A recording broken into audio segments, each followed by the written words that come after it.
l'ironie dans tout ça, c'est que ceux-là même parfois qui aujourd'hui nous donnent des leçons sur la démocratie en Algérie et n'avaient aucun problème avec le pouvoir algérien il y a encore 2 ans. La formule de la réconciliation des mémoires n'a strictement aucun sens. C'est du marketing. En plus, c'est impossible de réconcilier des mémoires. Mais par contre, la vérité historique, oui, déjà avec l'affaire Apathy que tu as traitée, bon, on voit ce que ça donne. C'est-à-dire que même ça, en fait, on peut pas le digérer. Un aveu de faiblesse, et ça serait en plus une faiblesse qui s'ajouterait aux autres faiblesses diplomatiques de la France. Voire un acte de trahison. Voire un acte de trahison, et je pense que certains pensent même, et c'est encore pire, qu'il n'y a pas de problème en réalité. Bonjour à tous pour ce 3e épisode du podcast Factuel, le podcast dédié aux faits. Nous recevons Adlène Mohamedi, qui est chercheur et politologue, spécialiste notamment des questions relatives à l'Algérie. Adlène Mohamedi, bonjour. Bonjour. Alors on va se tutoyer, Oui. On se connaît un peu. Tu es spécialiste des questions relatives à l'Algérie. Il y a beaucoup à dire quand on parle d'Algérie, surtout quand on est en France, et c'est valable aussi à l'inverse. Première question que j'ai envie de te poser, où en est-on des relations entre la France et l'Algérie, compte tenu des multiples rebondissements de ces 2 dernières années, on peut le dire comme ça, compte tenu également du dossier de l'affaire Sansal, de son emprisonnement, de l'emprisonnement aussi de Christophe Glaise, journaliste qui a été condamné à 7 ans de prison pour apologie du terrorisme. Voilà. Où est-ce qu'on en est aujourd'hui de dans cette relation? Alors je dirais que les relations sont toujours aussi tendues depuis l'affaire du Sahara occidental. Donc il n'y a pas eu de véritable amélioration. On a attendu à un moment donné un réchauffement des relations. Il y a eu par exemple la visite du ministre français des Affaires étrangères à Alger. Il y a eu des signaux, on va dire, de réchauffement. Mais le réchauffement ultime, c'est-à-dire la reprise de relations diplomatiques normales, la nomination d'un nouvel ambassadeur, etc., bon, ça, on l'a pas eu. Pour ce qui est des 2 affaires que tu as évoquées, alors, elles sont bien sûr en partie liées aux relations franco-algériennes, mais j'aurais quand même tendance à aussi les distinguer quand même de l'échelle algérienne à proprement parler, parce qu'on a quand même souvent tendance à penser que tout est lié à la relation franco-algérienne, mais il y a aussi en réalité une échelle en fait purement algéro-algérienne, c'est-à-dire une répression, un arsenal répressif qui s'est abattu sur beaucoup d'Algériens et qui en l'occurrence s'est abattu sur ce journaliste français pour une supposée affaire d'apologie du terrorisme. Donc voilà, donc en fait on a tendance quand même à toujours lier les deux, et je pense qu'à bien des écarts il y a bien un lien entre les deux, mais il y a bien aussi une échelle algérienne à prendre en compte pour ce qu'elle est, c'est-à-dire vraiment un cadre, on va dire, un cadre répressif qui concerne, bon là les cas que tu as évoqués, mais qui concerne aussi de nombreux autres cas. Oui, puisqu'il y a d'autres détenus d'opinion, comme on les appelle en Algérie, qui sont encore en prison. Si on revient rapidement sur l'affaire Sansal, donc Sansal qui est un écrivain franco-algérien, donc français depuis, il me semble, 1 an, si je me trompe pas. Il me semble, oui. Qui a été emprisonné pour atteinte à la sûreté de l'État. Oui. Et puis qu'un écrivain dont les livres sont également distribués en Algérie. Hein. Oui. C'est un écrivain que l'on peut lire en Algérie. Dans le cas de Christophe Glaise, ce qui lui est reproché, c'est d'avoir rencontré des personnes du MAC. Le MAC est une organisation classée comme terroriste en Algérie. Et donc, on voit bien que la question notamment des frontières, la question effectivement aussi du terrorisme, sont des points extrêmement sensibles en Algérie, comme dans tout autre pays d'ailleurs. Ça, on peut le dire quand même. Oui. En fait, effectivement, les 2 cas sont légèrement différents parce que pour le cas de Boualem Sansal, il faut pas oublier qu'en Algérie, il est considéré comme un citoyen algérien. C'est-à-dire qu'il n'est pas considéré comme un étranger en Algérie. Hein, en tant que binational en Algérie, il est algérien. Et effectivement, on a utilisé contre lui le fameux article 87 bis du Code pénal, c'est-à-dire qui relève finalement d'une extension du domaine du terrorisme, qui a aussi d'ailleurs touché d'autres personnes. Effectivement, on a l'impression que Boualem Sansal a fait le choix d'une espèce de procès de rupture, c'est-à-dire la volonté de s'adresser, une procès de rupture d'ailleurs assez singulier, c'est-à-dire une volonté de s'adresser à l'opinion publique contre ceux qui le jugent, et en l'occurrence pas n'importe quelle opinion publique, mais l'opinion publique française, c'est-à-dire pas l'opinion publique algérienne. Et ça, effectivement, ça limite toute solidarité à l'échelle algérienne. Et inversement, toutes celles et tous ceux qui le soutiennent en France ne se sont jamais intéressés aux prisonniers d'opinion en Algérie ou ailleurs. Donc il y a un peu ce phénomène qui concerne Balam Sansal. Le cas de Christophe Glaise, c'est un cas particulier parce qu'on parle d'apologie du terrorisme. On lui reproche des échanges avec des représentants du MAC à travers un club de foot. D'ailleurs, c'est le point commun entre les deux affaires, puisque Balam Sansal aussi, dans le cas de son procès, on lui a posé des questions sur le MAC, la juge lui a posé des questions sur le MAC. Et ça, effectivement, c'est un point commun qui est tout à fait intéressant. Alors, pour le cas de Glaise, ce qui est forcément problématique, hein, si on n'a pas les détails du dossier, c'est que parler d'apologie du terrorisme, ça paraît quand même comme grotesque, parce que une apologie, par définition, c'est censé quand même être public à un moment ou à un autre, alors que là, personne n'en savait rien en réalité. Donc c'est peut-être et en plus il faut pas oublier que Glaise a été arrêté avant même l'incident diplomatique entre la France et l'Algérie. Hein, il a été condamné après, mais il avait déjà été arrêté avant. Donc il y a cette crispation du côté du pouvoir algérien. Et j'aurais tendance, moi, à penser que, en réalité, pour le pouvoir algérien, il y a presque un intérêt à se retrouver dans une espèce de face-à-face avec le MAC, c'est-à-dire une organisation considérée comme terroriste et qui est très très très peu représentative en Algérie, oui, et même en Kabylie. Qui a aucune légitimité. Enfin, aucune, pas de légitimité. De personnes, hein. Et qui n'a jamais été, par exemple, un acteur central du Hirak en 2019. Donc, ça permet d'avoir un face-à-face quand même avec une organisation caricaturale. Donc, dans l'immédiat, pour le pouvoir algérien, c'est une mini-victoire symbolique parce que, en réalité, tout ce qui représente une véritable opposition démocratique, un attachement à l'état de droit en Algérie, est affaibli. Parce que maintenant, on a peur de se retrouver du côté de l'extrême droite française ou du côté du MAC. Oui, parce que ce qu'on dit pas beaucoup en France, on ne dit peut-être pas assez, on n'entend pas assez, c'est que Sansal, sans soutenir son emprisonnement, mais qui est le fait d'un État souverain, hein, ça faut quand même le dire. Sansal, c'est quelqu'un qui fait plus que fricoter avec l'extrême droite. Il fait partie du board de Frontières, par exemple. Et on ne dit pas non plus qu'il était directeur de l'industrie dans les années 90, que c'était un haut fonctionnaire.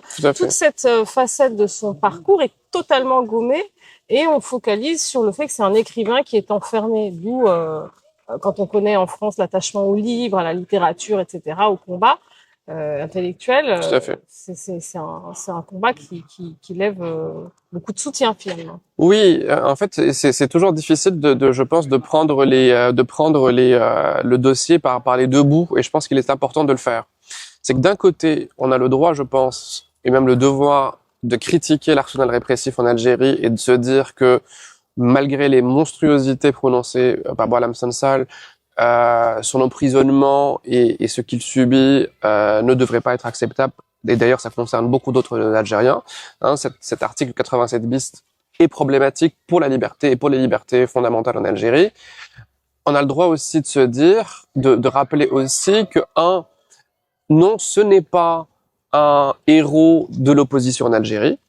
Il n'a jamais été ça. Il a été, comme tu le dis, à un moment donné haut fonctionnaire, et pendant le Hirak, on l'a pas beaucoup entendu sur le sujet. Et deux, oui, c'est quelqu'un qui représente quelque chose idéologiquement, c'est-à-dire un lien avec l'extrême droite française, et c'est tout ça en réalité qui empêche ou qui rend difficile son soutien. C'est-à-dire qu'on se retrouve finalement dans une espèce de dialogue un peu gênant et un peu malsain. C'est que d'un côté, vous avez des gens en Algérie qui ont du mal à le soutenir, alors même que tout le monde devrait savoir que son emprisonnement est injustifiable. Et de l'autre, vous avez en face une extrême droite qui le soutient, non pas parce qu'elle s'intéresse aux libertés fondamentales, mais simplement en réalité parce qu'il est en fait, il représente quelque chose politiquement et il est en réalité de leur camp.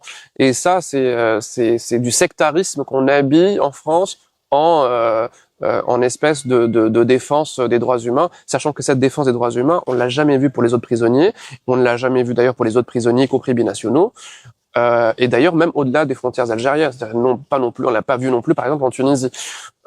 Et Dieu sait quand la Tunisie connaît un phénomène plus que comparable. Ni au Maroc d'ailleurs. Ni au Maroc bien sûr, où on a absolument. Pour citer que lui. Exactement, où on a un phénomène répressif tout à fait comparable. Donc d'un côté, en fait, on se retrouve dans une situation un peu délicate parce que d'un côté, on est obligé de défendre des principes et ces principes nous imposent quand même de critiquer son emprisonnement et de l'autre, on est obligé de se dire bon, ceux qui le défendent, on n'est pas obligé non plus de leur accorder beaucoup de crédit parce qu'on voit ce qu'ils représentent politiquement. Et j'ajouterais que certes, pour le pouvoir algérien, ce face-à-face avec l'opposition la plus caricaturale et la plus proche de l'extrême droite, c'est une victoire à court terme. Mais pour l'Algérie, à long terme, un paysage politico-médiatique complètement verrouillé, c'est forcément gênant parce que un pays a besoin de compétences, a besoin de recul critique. Donc, on se retrouve effectivement un peu pris dans ce piège. Alors, c'est intéressant parce que finalement, on va dépasser le cas Sansal, mais je trouve que cet épisode, en fait, dit beaucoup de choses en creux. Une des conclusions, une des choses qu'on a pu voir par rapport à Sansal, c'est que ça a permis à Tebboune de gagner en popularité. Alors même que quand il a été élu après le Hirak, il y avait un problème de légitimité, parce que il y avait eu très peu de votants. Il y avait même eu une forme de boycott, je ne sais pas si on peut dire ça comme ça, mais et finalement, un des arguments des autorités algériennes, c'est de dire que l'Algérie est un peu dans une situation où elle a pas mal d'ennemis, en tout cas, et donc elle est aussi isolée. D'ailleurs, il y a eu un article du Financial Times au début du mois de juillet qui dit en gros que l'Algérie est un peu pas isolée, mais qu'elle est dans une secouée. Elle est secouée par le vent du changement en Afrique du Nord. Et l'article est très intéressant parce que à la fois, donc il y a un expert qui dit que effectivement l'Algérie serait isolée selon son analyse à lui. D'autres personnes, d'autres experts parlent du fait que l'Algérie tient la ligne sur la question, par exemple, du droit international avec la question du Sahara occidental. Il y a la question des Émirats arabes unis qui ont joué un jeu dangereux dans le Sahel en finançant différentes organisations. Il y a la question de Wagner avec la Russie. Alors, qu'est-ce que tu réponds à ça? Est-ce que l'Algérie, quand même, est dans une situation géostratégique assez délicate, assez périlleuse, avec la question des frontières qui montre qu'elle est au cœur de toutes les attentions? Oui. Alors, d'abord sur le premier point, tu as raison. Je pense que au-delà même du cas Sansal, les tensions franco-algériennes sont un vrai mécanisme contre-révolutionnaire en Algérie parce que ça soutient, ça confirme le verrouillage politique et ça lui donne ça lui donne presque une espèce de quasi-justification en réalité auprès d'une partie de l'opinion publique en Algérie. Et j'aurais tendance à dire que en fait les tensions franco-algériennes sont porteuses d'un risque d'arbitraire en France parce qu'on a un ministre de l'Intérieur en réalité qui nous a déjà manifesté son dédain pour l'état de droit, et en Algérie on a effectivement une exacerbation finalement de la dynamique arbitraire. Ensuite, sur l'aspect géopolitique, et ça c'est un point intéressant, c'est que je pense qu'on peut dire les deux choses à la fois. C'est que d'un côté, le pouvoir algérien en réalité a manqué une chance, c'est-à-dire la chance de pouvoir être véritablement une puissance régionale. Et un certain nombre d'indices, forcément, montrent que l'Algérie n'a pas réussi à être une puissance régionale. Le recul de l'influence au niveau du Sahel, c'est c'est une évidence. En termes de défiance, par exemple, de la junte malienne à l'égard du pouvoir algérien, ça montre aussi une influence un peu limitée. En Libye, le pouvoir algérien a joué un rôle qui est quand même très limité dans ce conflit. Il a même plutôt subi. Et il lui reste en réalité la Tunisie, avec laquelle les relations sont plutôt bonnes dans le cadre d'une sont même très bonnes entre les deux pouvoirs en place, dans le cadre d'une espèce de convergence un peu autoritaire. Donc il y a bien cet affaiblissement. Mais par contre, j'aurais plutôt tendance à dire qu'une fois qu'on a dit ça, il faut quand même tout dire. Il faut aussi dire qu'en réalité, le vrai problème, c'est la faiblesse de la région. C'est que l'absence d'intégration régionale déjà au Maghreb fait que le Maghreb est plutôt marginalisé et isolé à l'échelle du monde arabe, par exemple. Je rebondis sur ce que tu dis. Oui. Je fais un parallèle. L'accroissement des droits de douane de Trump, Oui. des tarifs douaniers Tout à fait. par Trump, Oui. c'est 30% en Algérie Oui. et 11% par exemple au Maroc. Oui.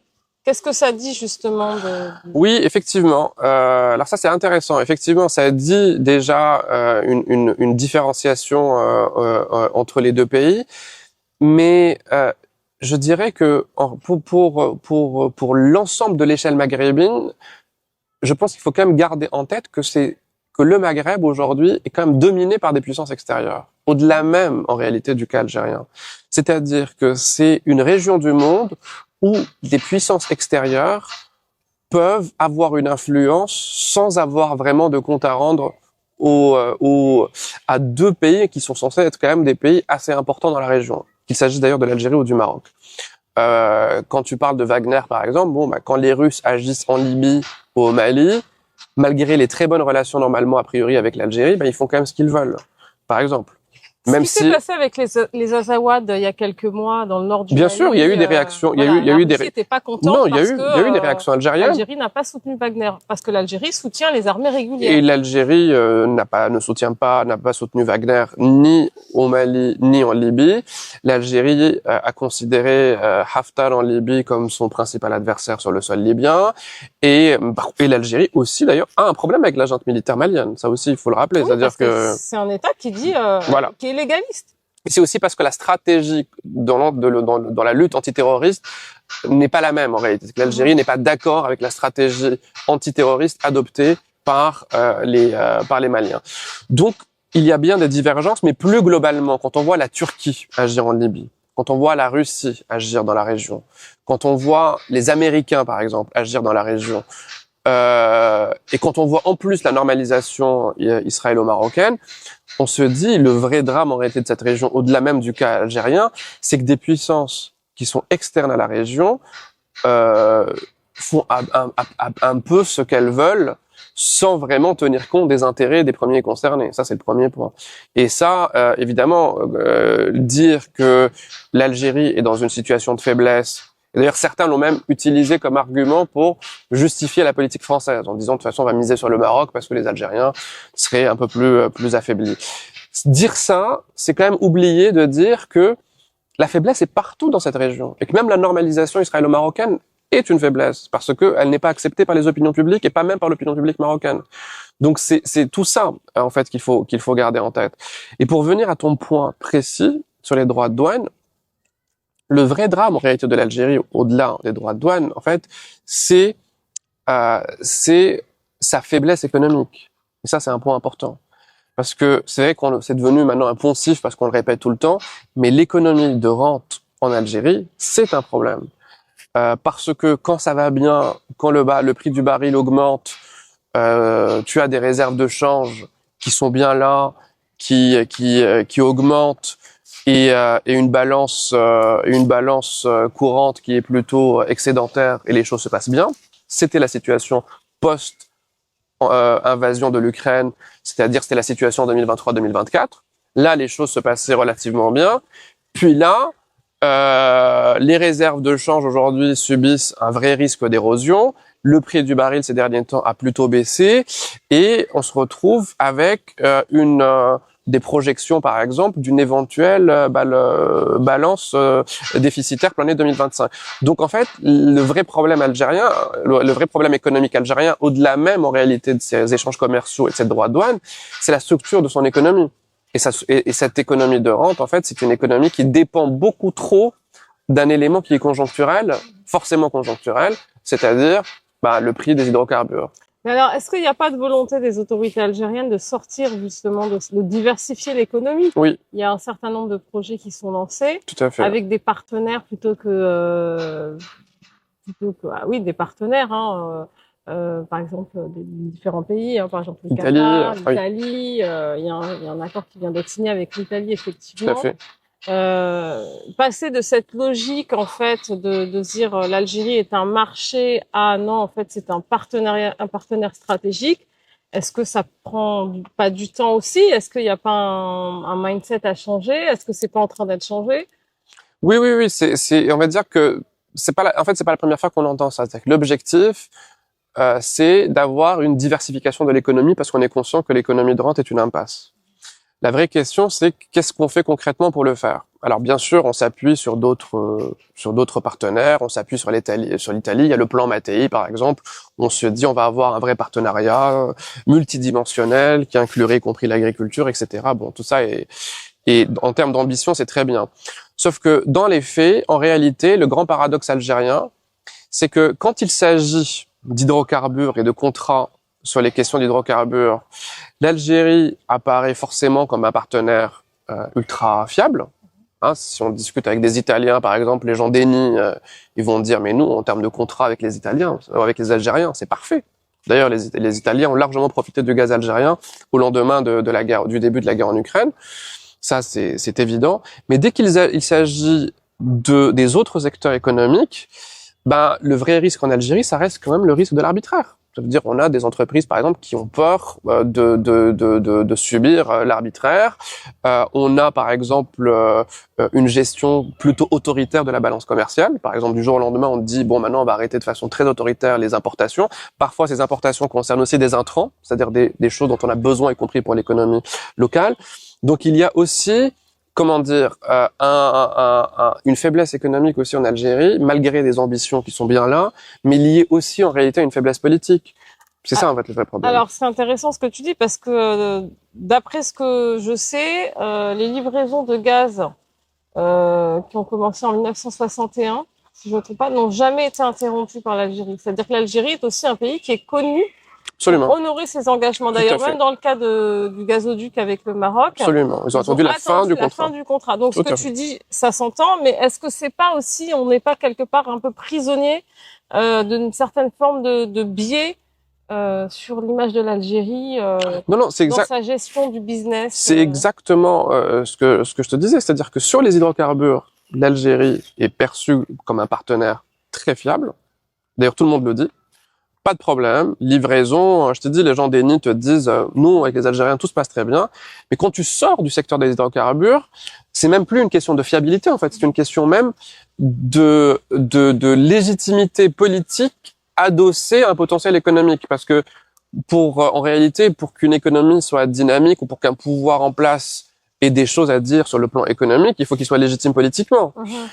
Le problème des hydrocarbures, c'est que ça a été quand même une machine à émanciper le pouvoir du peuple. Puisque bon, on a moins besoin d'impôts quand on dépend d'une ressource naturelle. Et ça a été aussi un drame. C'est-à-dire, en gros, et quand on veut essayer de revenir un peu en arrière, parce qu'on se dit, oulala, on peut pas laisser la balance commerciale filer, etc. Qu'est-ce qu'on fait? Boum, gestion ultra autoritaire des importations du jour au lendemain. On va dire aux gens, maintenant, on n'importe plus rien. Alors que dans les faits, en réalité, on continue bien sûr d'importer en Algérie. Même si les importations depuis la France ont baissé en 2025. On va continuer, l'Algérie continue d'importer. Donc, sur le plan économique, en réalité, ce qu'on fait, et c'est à l'image, j'ai envie de dire, du paysage politique aujourd'hui, malheureusement, qui quand même, qu'on le veuille ou non, dégradé, c'est du bricolage. C'est-à-dire, on parle beaucoup de start-up, par exemple, maintenant en Algérie, ce qui est bon. Ça, c'est un clin d'œil d'ailleurs aux voisins marocains, qui est présenté comme la Startup Nation bis dans la région. Mais le problème, c'est que c'est pas avec les start-up qu'on va faire des importations. Qu'on va dynamiser, les exportations algériennes. Les startups, ça ne sert pas à ça. Les startups, ça te fait pas une industrie. En termes d'administration, on a simplifié certaines choses. On a créé, par exemple, le statut d'auto-entrepreneur il y a quelque temps. Bon. C'est utile pour certaines personnes, pour les indépendants, les professions libérales. Mais ça redynamise pas une économie, ça remplace pas une industrie, ça fait pas vraiment une économie productive tout ça. Donc il y a un problème qui est structurel et qu'on ne peut pas ne pas lier au problème politique parce que le problème politique, in fine, c'est est-ce qu'on a vraiment des comptes à rendre à cette population-là et pour lui rendre des comptes, déjà il faut sortir de la logique de l'autoritarisme et de la dynamique arbitraire et aussi il faut qu'il y ait quand même un déverrouillage de la vie démocratique dans le pays. Donc Alors, tout ça est un peu lié. ton propos est très intéressant et en même temps, ça met en avant le fait que cette parole et cette nécessité pour le peuple algérien de justement de dépasser les blocages politiques, elle appartient finalement au peuple algérien. Or, Absolument. quand on écoute les débats en France, dans les médias français, on a toujours ce paternalisme Ouais. ambiant qui consiste à dire l'Algérie est aux prises d'une junte militaire, d'un pouvoir, etc. Voilà, comment on fait pour faire comprendre, en tout cas en France, Ouais. aux observateurs français, que c'est un problème algérien, c'est pas un problème algérien. Parce que pourquoi je te pose cette question, c'est qu'on l'a bien vu pendant l'affaire Sansal et pas que. On a quand même le sentiment que l'Algérie, c'est un peu encore dans la tête de certains, Ouais. j'allais dire dignitaires français. Dignitaire, on l'applique qu'aux Algériens, mais que certaines personnes en France, c'est un problème lié au ministère de l'Intérieur. Ça, c'était un peu la grande folie de la gestion de la relation franco-algérienne en France. C'est déjà de laisser un ministre de l'Intérieur évoquer, en plus même pas n'importe quel ministre de l'Intérieur, un ministre de l'Intérieur qui a fait l'apologie de la colonisation. Oui. On nous expliquait à un moment donné qu'il y avait aussi des heures glorieuses de la colonisation, etc. Donc ce ministre de l'Intérieur, on lui a dit, bon, allez, on va te laisser un peu gérer la relation franco-algérienne, alors qu'il n'a aucune légitimité, ni en termes de portefeuille ministériel, ni en termes de poids politique. Oui, je suis complètement d'accord avec toi. C'est-à-dire qu'il y a une forme parfois de paternalisme ou même d'orientalisme, parce que c'est un phénomène qu'on a vu aussi un peu avec l'Iran, de toute proportion gardée, où des médias ont voulu décider à la place des Iraniens quelle serait la bonne alternative, en nous recyclant les Pahlavis, en disant pourquoi pas une monarchie, etc. Ça, c'est quand même une folie orientaliste, malheureusement, qui est récurrente et qu'on retrouve aussi avec l'Algérie. Et l'ironie dans tout ça, c'est que ceux-là même, parfois, qui aujourd'hui nous donnent des leçons sur la démocratie en Algérie, et n'avaient aucun problème avec le pouvoir algérien il y a encore 2 ans. Oui, et puis Il y a encore 3 ans. exactement. Et on se rappelle quand même le Hirak en 2019. Macron a soutenu le mouvement, mais Du bout des du lèvres. bout des lèvres, Ah oui, oui. vraiment. Donc c'est assez intéressant. Oui, il l'a même soutenu. Je pense qu'on a même plutôt soutenu la contre-révolution, parce que très vite, il a voulu légitimer le président algérien. Le régime n'a pas changé. Hein. Quand il était à Alger en août 2022, je crois. Oui. Bon, le régime était le même. Donc on est quand même dans une forme, dans une forme d'hypocrisie, parce que d'un seul coup on se fait semblant de découvrir la nature du régime algérien. Mais oui, c'est un problème algéro-algérien. C'est-à-dire que ce qui devrait nous intéresser dans le cadre des relations bilatérales, c'est pas la nature du régime en fait, c'est la nature des relations. Et la nature des relations franco-algériennes, elles ne devraient pas dépendre des considérations de politique intérieure. Et malheureusement, elles dépendent de considérations de politique intérieure, y compris en France, puisqu'on voit qu'un groupe politique décide d'utiliser la relation franco-algérienne à des fins politiciennes. Parce que ce qui est intéressant dans ce que tu dis, c'est que la droite française, parce qu'on parle de la droite française, quand elle montre du doigt l'Algérie, c'est pas parce que d'un seul coup elle se découvre un intérêt pour les droits humains. En fait, c'est parce que la droite française, sur les autres sujets, n'a rien à dire. On a quand même une droite française qui, sur le Proche-Orient, ferme les yeux sur la question des droits humains. Elle ne voit pas un génocide, par exemple, quand on en commet un. Sur les États-Unis, elle est prête à s'aplatir. Sur la Russie, elle n'a pas grand-chose à dire. Et d'un seul coup, sur l'Algérie, elle se découvre un discours de fermeté. Donc, bien sûr, on se retrouve avec quelque chose d'inaudible, en fait. Forcément inaudible en Algérie. Pas très crédible aussi. Et pas du tout crédible. Justement, par rapport à Macron en 2017, il est candidat, il va à Alger, il parle des crimes contre l'humanité, levée de bouclier de la droite nostalgérique, notamment. Puis on a vu ce que ça a donné. Alors, il a certainement il y a eu une volonté de sa part d'en finir de solder ce passé colonial. Et puis, je pense qu'il s'est heurté à ce qu'il n'avait pas vraiment envisagé et pas vraiment compris, c'est-à-dire ce mur concernant la guerre d'Algérie, ce sujet extrêmement sensible, qui n'est pas passé, ce passé qui n'est pas passé finalement. Oui. Donc, on est tous d'accord dessus. Là, on sait très bien qu'il arrive à la fin de son mandat, 2027. ça, c'est fini avec lui sur la relation franco-algérienne. Il peut plus rien faire. Ça sera pas avec lui. C'est difficilement envisageable. Ouais, c'est tout le paradoxe d'ailleurs de Macron, c'est que d'un côté, on peut dire que a priori, il devrait avoir les mains libres pour agir sur le plan diplomatique, parce que les questions quand même de politique étrangère, lui-même a clairement rappelé que c'était une prérogative présidentielle avant tout. Donc, il devrait avoir les mains libres. En plus, il a doublement les mains libres. Il a les mains libres parce qu'il est président et parce qu'il n'a pas à se représenter. Donc, il ne devrait pas avoir peur d'une éventuelle nouvelle campagne. Mais dans les faits, oui, je pense que quelque chose s'est cassé, bien sûr, avec lui. Et je pense que moi, dès le début, en réalité, l'obsession du président, ça a été une obsession communicationnelle. Lui, ce qui l'intéressait, c'est de faire D'ailleurs, il l'a fait à un moment donné où en Algérie, il n'y avait pas cette attente-là en particulier, il n'y avait pas d'attente mémorielle. En Algérie, en fait, l'attente qui prime, c'est la vérité historique. C'est pas la formule de la réconciliation des mémoires n'a strictement aucun sens. C'est du marketing. C'est du marketing. En plus, c'est impossible de réconcilier des mémoires. Mais par contre, la vérité historique, oui, déjà avec l'affaire Apathy que tu as traitée, bon, on voit ce que ça donne. C'est-à-dire que même ça, en fait, on peut pas le digérer. Et ça montre que cette idée de rente, on la retrouve clairement quand même en France chez certains nostalgiques qui considèrent peut-être, en plus même du caractère parfois nostalgique, qui considèrent peut-être que avouer certains crimes et les assumer pleinement, ça serait faire un aveu de faiblesse, et ça serait en plus une faiblesse qui s'ajouterait aux autres faiblesses diplomatiques de la France. Voire un axe de trahison. Voire un acte de trahison, et je pense que certains pensent même, et c'est encore pire, que qu'il n'y a pas de problème en réalité. Parce que et ça c'est un discours quand même qu'on entend souvent maintenant à droite, c'est bon, on a fait le tour de la question, on veut pas de repentance, etc. Alors personne ne parle de repentance. La seule chose qui compte en réalité, c'est la vérité historique. Et la vérité historique, eh ben normalement, ça devrait pas être négociable. Les questions mémorielles, c'est toujours négociable parce que c'est assez subjectif la mémoire. Mais la vérité historique, ça devrait pas être négociable. Et malheureusement, oui, c'est un nœud dans la relation franco-algérienne. Et Macron s'est heurté à ça.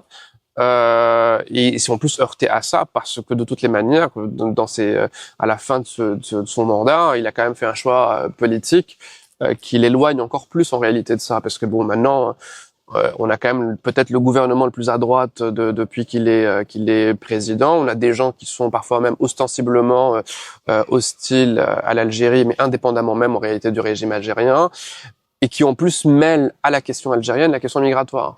Parce que c'est pas anodin en réalité qu'un monsieur Retailleau s'intéresse à cette question-là. C'est parce que pour lui, dans sa tête, et pour une partie de son électorat, la relation franco-algérienne, c'est aussi une affaire d'immigration, en fait. C'est pour ça qu'il parle tout le temps des accords de 68 ou de choses comme ça, pour dire en gros, être ferme avec l'Algérie, peut-être dans l'imaginaire collectif, c'est être ferme sur la question de l'immigration. Donc il s'est retrouvé bien sûr enfermé dans ce piège. Et là, oui, je pense qu'on va pas en attendre grand-chose. Hein. On le voit d'ailleurs sur le Proche-Orient. Il y a eu des annonces, puis boum, on recule sur la question palestinienne. La reconnaissance de l'État palestinien. Puis d'un seul coup, on se dit finalement, on va pas le faire. Alors que bon, c'est un geste par définition unilatéral. Lui, il a décrété que ça devait être une réflexion multilatérale. C'est unilatéral, reconnaître un État. S'il a envie de faire des annonces ou de faire des actes sur la question algérienne, il peut les faire unilatéralement. Parce qu'on entend toujours cette musique, oui, et il a fait des gestes, mais il manquait quelque chose en face, etc. Oui, qu'est-ce qu'on attend? Je sais pas, en fait, ce qu'on attend. Voilà, je sais pas. On attend, en fait, que l'Algérie, peut-être, dise, OK, il n'y a pas eu de colonisation, il n'y a rien eu, tout va bien, on vous pardonne. C'est limite à l'Algérie de pardonner. En fait, c'est très bizarre, parce qu'on a l'impression parce que tout le monde répète tout le temps, il a fait des gestes, et les gens en face n'ont pas été réceptifs. Oui. Mais sur un dossier comme celui-ci, il y a pas, en fait, normalement, ça devrait être aussi en bonne partie unilatéral. S'il a des choses à dire ou à offrir sur la question coloniale, il n'avait qu'à le faire. Parce qu'on a utilisé cet argument pour justifier le rapprochement avec le Maroc. Mais on se dit, mais c'est complètement absurde. D'ailleurs, le Maroc est aussi instrumentalisé, finalement. Puisque c'est une monnaie d'échange, par rapport à cette question du passé colonial. Oui, absolument. Oui, le Maroc a été un peu utilisé et en plus dans l'univers politico-médiatique, on a voulu utiliser ça pour faire une espèce d'hyper-différenciation des cas algériens et marocains. Pour nous dire, mais vous voyez, avec l'Algérie, on a un dialogue qui est impossible, notamment du fait de la colonisation, comme si l'histoire du Maroc n'était pas aussi une bonne partie une histoire coloniale. C'est pas parce qu'il n'y a pas eu de colonie de peuplement qu'il n'y a pas eu de domination coloniale aussi au Maroc. Et qu'avec le Maroc, en réalité, tout se passerait très bien. C'est les relations économiques très fluides, etc.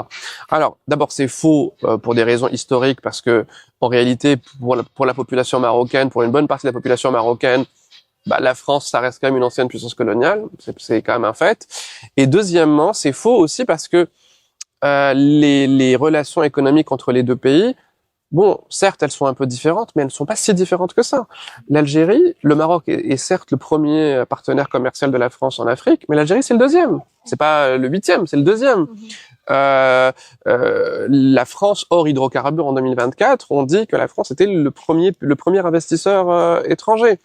Donc, c'est pas en Algérie, c'est-à-dire on n'est pas dans une relation radicalement différente de la relation franco-marocaine. Et même en termes de système politique, on a des dynamiques autoritaires dans tous ces pays-là. Et cette volonté de distribuer parfois les bons points en disant ceux-là sont des modérés, de préférence les Marocains, les Émiratis, etc. Et ceux-là sont des radicaux.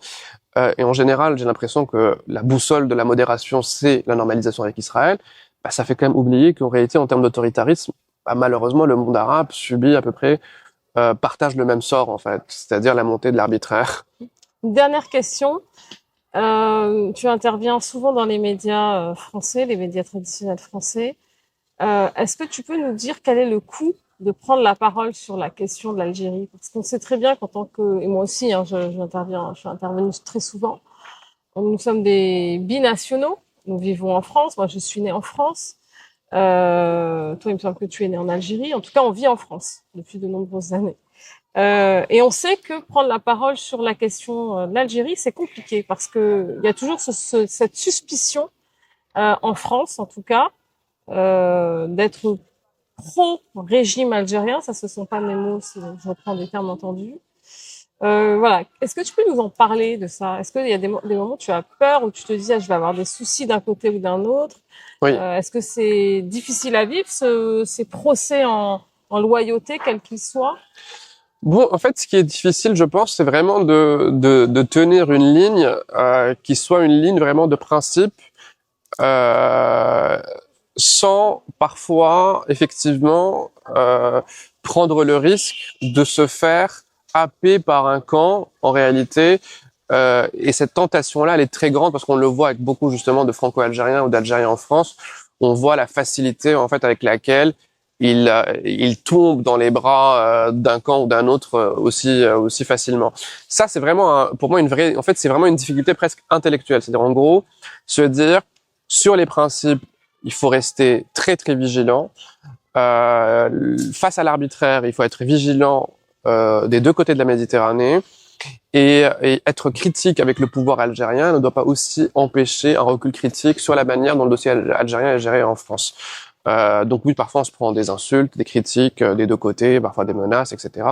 C'est quelque chose qui peut arriver, mais mais au-delà de ça, oui, il y a effectivement cette peur en réalité, et je dirais même que c'est une peur, je pense, qui nous dépasse, parce que la vraie peur pour moi, c'est que la tension franco-algérienne, quand elle est poussée très loin, et qu'on oblige souvent les gens à avoir le discours le plus caricatural qui soit. On le voit, des gens maintenant, par exemple, qui assument leur proximité avec l'extrême droite française juste par haine du pouvoir algérien, ou des gens qui étaient pro-Hirak au début, qui se retrouvent aujourd'hui très légitimistes avec le pouvoir algérien. Moi, ce qui me fait peur, c'est que dans ce face-à-face-là, la place qu'on laisse à une véritable défense de la démocratie et de l'état de droit, elle se réduit en peau de chagrin, parce que en réalité, plus la querelle se radicalise, moins cet espace en réalité existe. Et c'est ça en fait, moi qui me fait un peu peur, c'est que je me dis on se retrouve un peu entre le marteau et l'enclume, c'est-à-dire entre d'un côté effectivement un pouvoir qui a une qui a un problème de légitimité démocratique, et en face une extrême droite qui distribue les bons points et qui décide qui est l'opposition algérienne, et en l'occurrence par exemple qui déroule le tapis rouge au MAC ici. Donc on se dit en fait on aimerait bien retrouver l'espace qu'on a vu en 2019 en fait, c'est-à-dire l'espace du Hirak. Cet espace-là politique, c'était un espace où les gens savaient discuter entre eux, parler politique, parler de constituantes, parler de choses enthousiasmantes. Et aujourd'hui, en fait, tout cet enthousiasme politique laisse la place à des échanges très très très caricaturaux et bien sûr, sans intérêt en fait. Et le pire, c'est côté français. Ça aussi, c'est quelque chose qu'on a tendance à oublier. C'est qu'on se dit, mais la France, en réalité, sa voix dans le monde, et sa voix, y compris en Algérie, y compris auprès de l'opinion publique algérienne, elle dépend aussi de ce qu'elle dit ailleurs. Donc si ailleurs, par exemple, au Proche-Orient, on ferme les yeux sur un génocide et on défend l'arbitraire, forcément, on nourrit l'arbitraire partout dans le monde et on n'est pas audible. Et ça, on a tendance quand on dit ça, les gens pensent que qu'on exagère ou qu'on lit des dossiers qui ne devraient pas l'être. Mais en fait, si, il y a un lien, en fait. Défendre l'arbitraire, tourner le dos au droit international, tout ça, en réalité, oui, on perd en crédibilité. Et tout ça montre que la démocratie n'est pas un acquis. Exactement. Elle doit toujours Absolument. être remise en question, au sens où elle doit toujours s'interroger dessus, et surtout que c'est pas non plus l'apanage des pays occidentaux. Absolument. Merci beaucoup, Adnan Mohamed. Merci à toi. Pour cette discussion, on a essayé de mettre les faits au cœur de la discussion. C'est le podcast factuel, donc ça tombe bien. Merci. Merci à toi.